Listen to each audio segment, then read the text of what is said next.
ابھی آپ کو اہم خبر دیں، خامنائی کے جانشین سے متعلق اکثریتی اتفاق رائے ہو چکا ہے۔ رکن ایرانی مجلس خبرگان کی جانب سے یہ بتایا جا رہا ہے جانشینی سے متعلق 1 یا 2 تکنیکی اور آئینی امور طے کرنا ابھی باقی ہیں۔ میر باقری کا یہ بھی کہنا ہے کہ آئینی امور طے ہونے کے بعد حتمی اعلان کیا جائے گا۔ رکن ایرانی مجلس خبرگان کی جانب سے یہ بتایا جا رہا ہے تو خامنائی کے جانشین سے متعلق اکثریتی اتفاق رائے ہو چکا ہے۔ جانشینی سے متعلق 1 یا 2 تکنیکی اور آئینی امور طے کرنا ابھی باقی ہیں۔ آئینی امور طے ہونے کے بعد حتمی اعلان کیا جائے گا، میر باقری کی جانب سے یہ بھی بتایا جا رہا ہے۔ تو خامنائی کی جانشین سے متعلق اکثریتی اتفاق رائے ہو چکا ہے، ایسی تفصیلات اب سامنے آ رہی ہیں۔ رکن ایرانی مجلس خبرگان کی جانب سے یہ بتایا گیا ہے۔ اب بات کریں گے جنگ کی آگ ہر شے کو جلا کر راکھ کر دیتی ہے۔ ایران جنگ کا پہلا ٹریلر تو پاکستان میں آ گیا، جہاں پیٹرولیم مصنوعات یک دم بڑھا دی گئی ہے، لیکن امتحان ابھی اور بھی باقی ہیں۔ ظاہر ہے پیٹرول مہنگا ہونے کے بعد ہر چیز مہنگی ہو جائے گی۔ پاکستان زرعی ملک ہے، ہماری زراعت پر کتنا اثر پڑے گا؟ کسان جو ابھی مناسب قیمت نہ ملنے کا شکوہ کرتا ہے، اب آگے فصل کیسے اگائے گا؟ بالکل، ہم فوڈ سیکیورٹی برقرار رکھ سکیں گے یا نہیں، یا پھر دوسرے ملکوں پر انحصار کرنا پڑے گا؟ یہ بڑے اہم سوالات ہیں۔ عوام جو پہلے ہی مہنگائی کی وجہ سے پریشان ہے، اب آٹے دال کا نیا بھاؤ کیا گل کھلانے والا ہے، اس پر بھی ہم نے بات کرنی ہے۔ ہمارے ساتھ آج موجود ہیں ہمارے مہمان، ان کا تعارف بھی کراتے ہیں۔ ڈاکٹر رافیہ بطول صاحبہ میں جوائن کر رہی ہیں، ماہر معاشیات ہیں، جبکہ ماہر معاشیات کاشف مجید سالک صاحب بھی ہمیں جوائن کر چکے ہیں۔ آپ دونوں کا بے حد شکریہ۔ کاشف صاحب، میں پہلے آپ کی جانب آتا ہوں۔ جب فوڈ سیکیورٹی کی ہم بات کر رہے ہیں، فوڈ لاجسٹکس بے حد متاثر ہو رہے ہیں، ظاہری بات ہے اس جنگ کی وجہ سے، لیکن کیا ایشیائی ممالک میں اب خوراک کی جو قلت ہے وہ کس حد تک پیدا ہو سکتی ہے؟ ہم سب سے پہلے آپ سے یہ جاننا چاہ رہے ہیں۔ بہت شکریہ۔ میرے خیال میں جو ابھی یہ کرائسس کیونکہ بلڈ اپ ہو رہا ہے، ابھی اس کے آثار ابھی اتنے کلیئر نہیں ہیں، لیکن اگر ہم پچھلی ایگزامپلس اپنی دیکھیں جس میں کووڈ بھی ہے اور افغان وار ہے یا دوسرے، اور اس میں ہم نے یہ دیکھا ہے کہ یہ جب پریشر بلڈ اپ ہوتا ہے تو فوڈ سیکیورٹی کے چیلنجز جو ہے انکریز کرتے ہیں۔ خاص طور پہ جو ٹرانسپورٹ کے ایشوز ہیں، اس میں جب آپ کی فیول پرائسز بڑھتی ہیں تو لازمی طور پہ اس میں انفلیشن آتی ہے۔ آپ کے ویٹ فلاور میں، اس کی ٹرانسپورٹیشن میں، ویجیٹیبل، پولٹری اور جو ڈیری پروڈکٹس ہیں، یہ جو 4-5 چیز پروڈکٹس ہیں فوڈ کی، جیسے ہی آپ کی ٹرانسپورٹ فیول پرائسز بڑھتی ہیں تو 5 سے 10% جو ہے اس کی کاسٹ جو ہے انکریز ہو جاتی ہے کنزیومر کے بجٹ کے اوپر، جو کہ بہت زیادہ اس کا امپیکٹ ہے، کیونکہ اس کے ساتھ پلس ہونا ہے انرجی کاسٹ نے، کیونکہ انرجی کاسٹ بھی آپ کے فوڈ کے ساتھ لنکڈ ہے۔ تو energy cost plus food cost جو مکس ہو کے تو آپ کی جو اوور آل جو ویل بینگ ہے کنزیومر کی، پاکستان کی کنزیومر کی خاص طور پہ، وہ افیکٹ ہوتی ہے۔ تو اس تناظر میں اگر ہم دیکھیں تو فیوچر کے اندر جب ہم خریف کی فصل بھی اگائیں گے، ابھی تو ویٹ کو آنے میں 1-2 مہینے ہیں اس کی کراپ کو، لیکن اگلی کراپس کے بھی تو سب سے امپیکٹ جو پڑے گا وہ فرٹیلائزر کی شارٹیجز کی صورت میں آ سکتا ہے۔ دوسرا جو سب سے امپورٹنٹ چیز ہے وہ پینک بائنگ بھی ہے، کیونکہ ابھی آپ دیکھیں کہ پیٹرول کی پرائسز، شارٹیج نہیں ہے پیٹرول کی پاکستان میں، لیکن ایک لمبی قطاریں جو ہیں پیٹرول پمپس کے اوپر آپ دیکھ لیں، تو یہ اسی طرح کی اگر پینک جو ہے ہماری فوڈ سائٹ پہ بھی آ جائے، مارکیٹ کے اندر بھی ہو گیا، تو یہ پینک بائنگ کی وجہ سے بھی یہ فوڈ سیکیورٹی کے چیلنجز آ سکتے ہیں۔ اور کاشف، ظاہری بات ہے کہ یہ پیٹرول کی قیمتوں کی وجہ سے ایک ٹرکل ڈاؤن ایفیکٹ تو آئے گا تمام قیمتوں پر آئے گا۔ اس میں فوڈ اویلیبلٹی یا پروڈکشن کے چیلنجز کم ہیں، اس میں ایکسیس کے چیلنجز، جس میں ہاؤس ہولڈ انکم جو ہے ایک میجر کنٹریبیوشن ہے۔ آپ نے ابھی ریسنٹلی دیکھا بھی ہوگا کہ پاورٹی کے جو ایسٹیمیٹس گورنمنٹ کے آئے ہیں، اس میں تقریباً 29%، 30% پاکستانی جو ہیں غریب ہیں، جو کہ پچھلے 10 سال سے تقریباً 12-13% زیادہ پاورٹی انکریز ہوئی ہے۔ اسی طرح ہائیز کے ڈیٹے کے اندر تقریباً 4 کروڑ پاکستانی جو ہے فوڈ انسیکیور تھے۔ تو یہ جو جب آپ یہ فگرز آپ میچ دیکھتے ہیں اور پھر ان امپلائمنٹ دیکھتے ہیں تقریباً جو 7-8% پہ آپ کی چل رہی ہے، تو یہ سارے فیکٹر جب آپ دیکھتے ہیں تو اس جو اسپیکولیشنز مارکیٹ میں ڈیولپ ہوتی ہیں، اس کی وجہ سے ایک رانگ سگنلز مارکیٹ کو جاتے ہیں. بالکل رانگ سگنلز مارکیٹ کو جاتے ہیں. کاشف صاحب بالکل درست فرمایا ہے آپ نے. اس وقت ماہر معیشت ڈاکٹر عافیہ بطول نے بھی ہمیں جوائن کیا ہے. بہت شکریہ ڈاکٹر صاحب آپ کے وقت کا. کہیے گا جب عالمی سطح پر قیمتیں بڑھتی ہیں تو اس کا امپیکٹ فوراً پاکستان میں آ جاتا ہے, مہنگائی ہونا شروع ہو جاتی ہے. یہ فرمائیے گا پاکستان میں مہنگائی پر اس کا کتنا اثر ہو سکتا ہے؟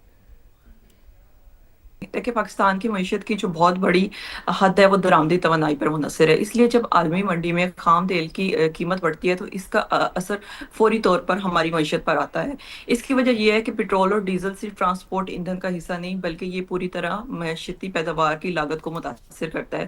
جب تیل مہنگا ہوتا ہے تو ٹرانسپورٹ کی لاگت بڑھ جاتی ہے, بجلی پیدا کرنے کی لاگت بڑھ جاتی ہے اور صنعتی پیداوار کی لاگت بڑھ جاتی ہے. اور اس کے نتیجے میں ہماری جو روزمرہ کی اشیاء ہیں جس میں سبزیاں, گندم اور روزمرہ کی اشیاء ہیں وہ بہت اس کی قیمتیں بھی بڑھ جاتی ہیں اور متاثر ہو جاتی ہیں. اب عالمی منڈی کے اندر اگر تیل کی قیمتیں 10% بڑھتی ہیں تو ڈیفینیٹلی ہمارے ملک کے اندر انفلیشن جو ہے وہ 1 سے 2% ڈاکٹر صاحب آپ صحیح فرما رہی ہیں. کاشف صاحب جیسے کہ آپ ظاہر ہے اس پہ بڑی گہری نظر رکھتے ہیں اور اس وقت جو صورتحال بنتی جا رہی ہے اس میں ظاہر ہم فوڈ سیکیورٹی کی بات تو کر رہے ہیں لیکن زرعی اجناس کی خاص طور پر بات کریں تو اس کی عالمی تجارت کس حد تک متاثر ہوگی, کس حد تک یہ نقصان ہو سکتا ہے وہ تمام ممالک کو جو کہ اس جنگ سے جو ہیں وہ اس کے زیر اثر آ رہی ہیں. پھر ساتھ میں جس طرح سے آپ کہہ بھی رہے ہیں کہ یہ جو پینک بائنگ ہے یہ پینک بائنگ کا بہت بڑا پرابلم بڑھتا جا رہا ہے, اس کے لیے آگاہی بھی آپ کو لگتا ہے کہ بہت ضروری ہے ہماری عوام کے لیے؟ جی آف کورس آگاہی تو بہت ضروری ہے جتنا بھی کیا جائے, لیکن کیونکہ ہماری کمیونیکیشن تھوڑی ویک ہے. گورنمنٹ مسلسل کہہ بھی رہی ہے کہ پیٹرول ہمارے پاس وافر ہے, لیکن پھر بھی لوگ جو ہے جو پہلے 100 روپے کا پیٹرول ڈلواتے تھے اب 500 کا, یا جو 5000 کے ڈلواتے تھے وہ پوری ٹینکی فل کروا رہے. تو یہ ایک لانگ ٹرم ہے جس میں یہ لوگوں کے بیہیویئر کو ہم نے چینج کرنا ہے.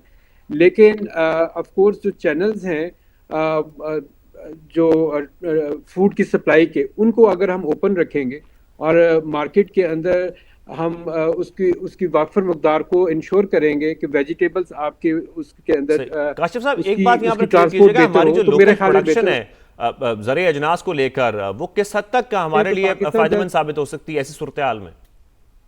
جی سوری, جو لوکل پروڈکشن ہے اس سے ہماری کس حد تک ضرورت پوری ہو سکتی ہے؟ ہیلو کاشف صاحب اگر آپ مجھے سن سکتے ہیں میں کوشش کروں گا صاحب سے ہم بات بھی کر سکیں اس حوالے سے جو ظاہر ہے فوڈ سیکیورٹی کے حوالے سے بڑے عام سوالات ہیں.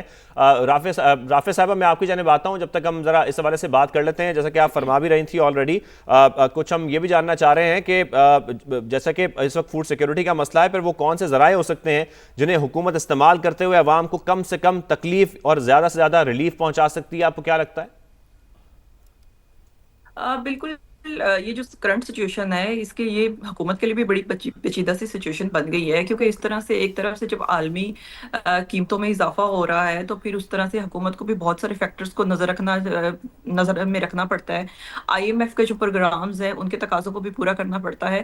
حکومت قیمتوں کو کچھ عرصے تک تو ہولڈ کر کے رکھ سکتی ہے لیکن پرماننٹ اس کو ہولڈ نہیں کر سکتی, کیونکہ کچھ عرصے تک وہ بجٹ خسارہ کو کم کر کے ہولڈ کر سکتی ہے IMF کے, لیکن اگر وہ نہ کرے تو پھر IMF کی شرائط پوری کرنا مشکل ہو جاتی ہے.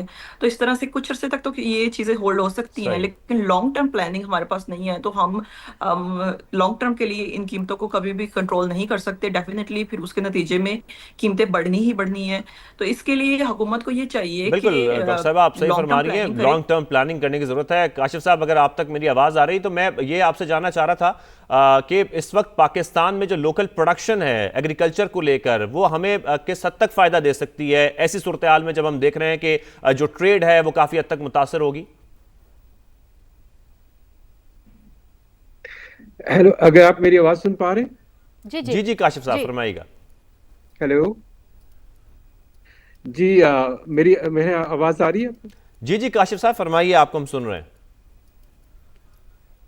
جی اصل میں جو یہ ٹریڈ کے معاملات ہیں, فارچونیٹلی پاکستان کو آئل, ٹی اور کچھ ایک اور پروڈکٹس ہیں اس کے علاوہ امپورٹ کرنے کی بہت زیادہ شدید ضرورت نہیں ہے, اور اس کا جو فوڈ سیکیورٹی کے اوپر چیلنج نہیں آئے گا. پاکستان کے اندر جو انٹرنل پروڈکشن ہے, چاہے ویٹ, رائس, شوگر کین اور پھر میز یا اس طرح کے اور جتنی کراپ جو فوڈ سیکیورٹی کے لیے فوڈ نیوٹریشن کے لیے ضروری ہیں, پاکستان میں وہ پروڈکشن کافی بہتر ہوتی ہے، اور اس دفعہ جو ویٹ کی پروڈکشن ہے وہ بھی کافی زیادہ ایریا کے اوپر ہے. پچھلے سال کی نسبت تقریباً 5 سے 10% زیادہ ایریا پہ ویٹ پروڈکشن ہو رہی ہے، اور اس دفعہ کراپس بھی کافی بہتر. اگر یہ 1-2 ہفتے میں ہمیں بارش اگر اچھی مل گئی تو پھر ہمیں ہماری پروڈکشن بھی، ویٹ کی پروڈکشن بھی کافی بہتر آ رہی ہے. اسٹیمیٹس کی کافی یعنی کہ حوصلہ کاشف صاحب افزا ہے. اگر ہماری تو فوڈ میرے ریزرو نہیں خیال پالیسی کہ اچھی ہو تو ہمیں آپ کے مطابق پاکستان کو کوئی اتنے زیادہ پریشانی نہیں اٹھانی پڑے گی؟ یہ ایک علیحدہ سوال ہے، کیونکہ پریکیورمنٹ کا جو ویٹ پریکیورمنٹ خاص طور پہ اس میں ابھی ہم نے اس کو پرائیویٹائز کر دیا ہے اور گورنمنٹ نے اس میں ہاتھ کھینچ لیا ہے. تو اب فارمر جو ہے وہ مارکیٹ کے ساتھ لنکڈ ہے. تو ہم نے اب یہ دیکھنا ہے کہ وہ کیسے مارکیٹ کیسے پرفارم کرتی ہے سچویشن میں، ڈیزاسٹر سچویشن میں، وار کی سچویشن میں. تو وہ جو ہے وہ اینگل جو ہے ابھی تھوڑا وریسم ہے، کیونکہ جو پریکیورمنٹ ہے وہ پرائیویٹ سیکٹر میں چلی گئی ہے. کاشف صاحب ایک بات اور، یہ تو ہم ٹریڈنگ کے حوالے سے بھی بات کر رہے تھے، اوور آل ہم بات کر رہے تھے، لیکن پاکستان کا ایک عام آدمی جو اس وقت آپ کو سن رہا ہے، ایک تو یہ بتائیے گا اس کی زندگی میں مہنگائی کے کیا اثرات آئیں گے اور اس کو ہم کیسے ٹریٹ کر سکتے ہیں؟ دیکھیں، ایک عام آدمی، میں خود بھی ایک عام آدمی کے طور پہ اگر میں اس کو دیکھوں تو ایک عام آدمی کے لیے صرف پریشر وہ برداشت کرے گا، کیونکہ ایک طرف تو فیول پرائسز بڑھ رہی ہیں اور دوسری طرف جو انکم کے ذرائع ہیں وہ بڑھ نہیں رہے. غربت آپ کی بڑھ رہی ہے، آپ کی ٹیکسز بڑھ رہے ہیں، انرجی پرائسز بڑھ رہی ہیں. اس سارے سینیریو میں یہ دیکھنا ہے کہ جو اگر میں مشورہ دوں تو وہی ہے کہ اگر ہم اپنی چادر کے مطابق خرچ کریں. ٹھیک ہے، ہم نے روٹی بھی کھانی ہے، اس میں ساری چیزیں، اپنے بچوں کو پالنا بھی ہے، ان کی تعلیم کے لیے بھی کرنا ہے، لیکن اس سارے سینیریو میں جو پیننگ بائنگ ہے اس سے اگر ہم بچا جائے اور صرف اس جو اسینشیل فوڈ آئٹمس ہیں اس کو انشور کیا جائے، تو میرے خیال میں اس سینیریو، اس کرائسس میں جو کہ انڈائریکٹلی ہمارے سرحدوں میں آ چکا ہوا ہے، اس سے ہم نبٹ سکتے ہیں.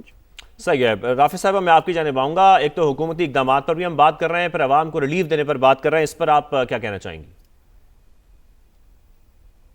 بالکل، اگر حکومت پہلے سے کچھ اقدام کر لیتی تو اس سے عوام کو اور معیشت پہ کم سے کم دباؤ پڑتا، لیکن انفارچونیٹلی ایسا نہیں ہوا. ابھی ہم دیکھیں کہ اب حکومت کو کیا کرنا چاہیے. تو اگر حکومت ٹیکس اور جو پیٹرولیم لیوی ہے اس میں وقتی کمی کر دے تو کچھ عرصے تک ہمیں چیزیں بہتر ہو سکتی ہیں، اور پبلک ٹرانسپورٹ کو سبسڈی دے کے اگر ہم تھوڑا سا قیمتوں کو مینج کریں. لیکن اس میں یہ ہے کہ حکومت کے علاوہ شہریوں کی بھی بڑی ذمہ داری ایک بنتی ہے کہ وہ اپنے ریسورسز کو کم سے کم یوز کریں. ہمیں متبادل توانائی کے ذرائع پہ زیادہ فوکس کرنا چاہیے. پاکستان کو چاہیے کہ وہ سولر انرجی پہ زیادہ فوکس کرے، ونڈ انرجی پہ فوکس کرے، اور ہائیڈرو پاور جیسی پروجیکٹس کو اگر لانگ ٹرم لے کے چلے تو یہ ڈیفینیٹلی بہتر ہے. اور حکومت سے زیادہ میرا یہ کہنا ہے کہ عوام کو اپنی سطح پر بھی ان چیزوں کو دیکھنا چاہیے اور اس طرح کے منصوبوں میں اور توانائی کو صرف کرنے میں کمی لانی چاہیے. بالکل. ڈاکٹر رافع صاحبہ جس طرح سے فرما بھی رہے ہیں کہ ہمیں لانگ ٹرم پلاننگ کرنے کی ضرورت ہے، پھر اپنے جو انرجی کے ہمارے سورسز ہیں اس کو کس طریقے سے بڑھانا ہے. کاشف صاحب لاسٹلی آپ سے میں ایک کمنٹ چاہتا ہوں کہ آپ نے ہرمز کی اگر بات کریں، جیسے کہ وہ ایک اہم بحری راستہ سمجھا جاتا ہے، وہ متاثر ہونے سے خطے کی جو تجارت ہے اور خوراک کی فراہمی ہے اس پر کیا اثرات پڑ سکتے ہیں، ذرا آپ اس حوالے سے بتائیے گا. بیسیکلی جو اسٹریٹ آف ہارمز ہے وہ ایک انرجی کوریڈور ہے. وہاں پہ آپ کے جو پیٹرولیم پروڈکٹس ہیں، چاہے وہ خام تیل ہو یا دوسری پروڈکٹس ہیں، وہ بیسیکلی جاتی ہیں. پاکستان کے لیے اگر ایک فوڈ سیکورٹی کے ساتھ لنک اب ہم دیکھیں تو اس کا جو مین چیلنج ہے وہ آپ کا فرٹیلائزر کی طرف ہے، کیونکہ پاکستان جو اس میں نیچرل گیس، امونیا یا اس سے جو فرٹیلائزر کے لیے جو کیمیکلز ریکوائرڈ ہوتے ہیں وہ پاکستان وہاں سے ایکسٹریکٹ کرتا، وہاں سے لیتا تھا. تو وہ اگر فرٹیلائزر کو انڈائریکٹلی دیکھا جائے تو پھر وہ ہمارے ایگریکلچر کے اوپر امپیکٹ پڑے گا. اور اگر ہم گلوبل لیول پہ دیکھیں تو ہماری جو اس کے ساتھ جو انرجی مارکیٹ میں جو شفٹس آئی ہیں، لازمی طور پہ اس کا لنک جو ہے آپ کی اوور آل فوڈ پروڈکشن کے اوپر، گلوبل فوڈ پروڈکشن کے اوپر، کیونکہ ڈیزاسٹرز نے، چاہے وہ کلائمیٹ چینج ریلیٹڈ ڈیزاسٹرز ہوں یا energy related disasters, ultimately impact آپ کی فوڈ پروڈکشن یا کراپ ییلڈز کے اوپر اس کا امپیکٹ پڑتا ہے. تو اگر کلائمیٹ چینج کے